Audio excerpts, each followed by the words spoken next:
हरे कृष्णा मित्रों, आज हम श्रीमद् भगवद गीता के 5वें अध्याय का जो महात्म्य है उसका पाठ करेंगे।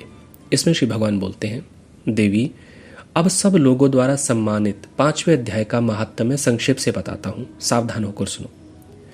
मद्र देश में पुरुकुत्सुतपुर नामक एक नगर है। उसमें पिंगल नामक एक ब्राह्मण रहता था। वह वेदपाठी ब्राह्मणों के विख्यात वंश में, जो सर्वथा निष्कलंक था, उत्पन्न हुआ था, किंतु अपने कुल के लिए उचित वेद शास्त्रों के स्वाध्याय को छोड़कर ढोल आदि बजाते हुए उसने नाच गान में मन लगाया। गीत नृत्य और बाजा बजाने की कला में परिश्रम करके पिंगल ने बड़ी प्रसिद्धि प्राप्त कर ली थी और उसी से उसका राजभवन में भी प्रवेश हो गया था। अब वह राजा के साथ रहने लगा और पराई स्त्रियों को बुला बुलाकर उनका उपभोग करने लगा। स्त्रियों के अलावा और उसका मन कहीं नहीं लगता था। धीरे धीरे अभिमान बढ़ जाने से उत्श्रंखल होकर वह एकांत में राजा से दूसरों के दोष बताने लगा। पिंगल की एक स्त्री थी जिसका नाम था अरुणा।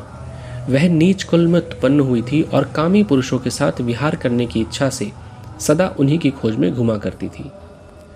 उसने पति को अपने मार्ग का कंटक समझकर एक दिन आधी रात में घर के भीतर ही उसका सिर काटकर मार डाला और उसकी लाश को जमीन में गाड़ दिया। इस प्रकार प्राणों से वियुक्त होने पर वह यमलोक में पहुंचा और भीषण नरकों का उपभोग करके निर्जन वन में गिद्ध हुआ। अरुणा भी भगंदर रोग से अपने सुंदर शरीर को त्याग कर घोर नरक भोगने के पश्चात उसी वन में शुकी हुई। एक दिन वह दाना चुगने की इच्छा से इधर उधर फुदक रही थी। इतने में ही उस गिद्ध ने पूर्व जन्म के वैर का स्मरण करके उसे अपने तीखे नखों से फाड़ डाला। शुकी घायल होकर पानी से भरी मनुष्य की खोपड़ी में गिरी। गिद्ध पुनः उसी ओर झपटा। इतने में ही जाल फैलाने वाले बहेलिये ने भी उसे बाणों का निशाना बनाया। अपने पूर्व जन्म की पत्नी शुकी उस खोपड़ी के जल में डूबकर प्राण त्याग चुकी थी। फिर वह क्रूर पक्षी भी उसी में गिरकर डूब गया। तब यमराज के दूत उन दोनों को यमराज के लोक में ले गए। वहां अपने पूर्वकृत कर्म को याद करके दोनों बड़े ही भयभीत हो रहे थे। तदंतर यमराज ने जब उनके घृणित कर्मों पर दृष्टिपात किया तब उन्हें मालूम हुआ कि मृत्यु के समय अकस्मात खोपड़ी के जल में स्नान करने से इन दोनों का पाप नष्ट हो चुका है। तब उन्होंने उन दोनों को मनोवांछित लोक में जाने की आज्ञा दी।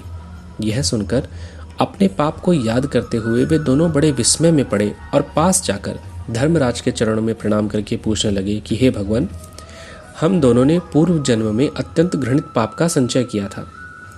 फिर हमें मनोवांछित लोकों में भेजने का क्या कारण है, हमें बताइए।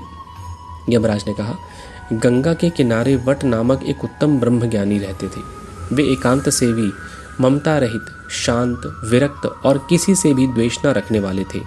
प्रतिदिन गीता के 5वें अध्याय का जप करना उनका सदा का नियम था। 5वें अध्याय को श्रवण कर लेने पर महापापी पुरुष भी सनातन ब्रह्म का ज्ञान प्राप्त कर लेता है। उसी पुण्य के प्रभाव से शुद्ध चित्त होकर उन्होंने अपने शरीर का त्याग किया था। गीता के पाठ से उनका शरीर निर्मल हो गया था। जो आत्मज्ञान प्राप्त कर चुके थे, उन्हीं महात्मा की खोपड़ी का जल पाकर तुम दोनों भी पवित्र हो गए हो।